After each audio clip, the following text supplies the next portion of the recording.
আমার এক আত্মীয় আমার পেছনে প্রচুর গীবত করেন। এমত অবস্থায় তার সাথে আমার আচরণ কেমন হওয়া উচিত? আমি যদি তার সাথে কথা না বলি তাহলে কি আল্লাহ নারাজ হবেন?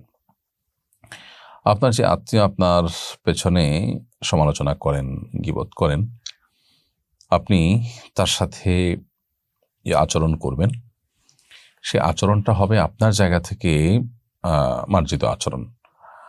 আপনি গীবতের পরিবর্তে তার পেছনে তার সমালোচনা করবেন না, অর্থাৎ আপনিও গীবত করবেন না, বরং আপনি চেষ্টা করবেন তার সামনে তার অগোচরে সর্বাবস্থায় আপনি অ্যাজ এ মানুষ আপনার ভালো মুসলমান হিসাবে যেভাবে চলার কথা সেভাবে আপনি চলবেন।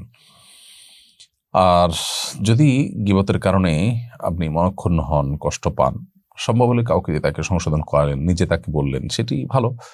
যদি সেরকম কিছু সম্ভবপর না হয় তাহলে সেক্ষেত্রে তার সাথে কথা বললেন না, সাময়িকভাবে অভিমান করে থাকলেন, এটাও আপনি করতে পারেন। কিন্তু সেটা 3 দিনের বেশি ইচ্ছাকৃতভাবে তাকে ত্যাগ করে থাকা, কথা না বলে থাকা, এটা আপনার জন্য জায়েজ নয়, উচিত নয়।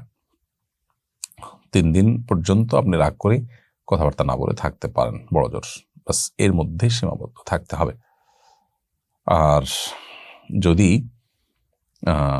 এমনি কথা বলেন, জাস্ট একান্ত কথা বলেন না, খুব আগের মতো স্বাভাবিক না, তাহলে সেটা ঠিক আছে। এটা আপনি সালাম দিলেন, এমনি খোঁজখবর নিলেন, এটুকুর মাধ্যমে আপনি দায়মুক্ত হলেন, যে অন্তত মুসলিমকে ত্যাগ করার যে অপরাধ, সে অপরাধটা আপনি করলেন না।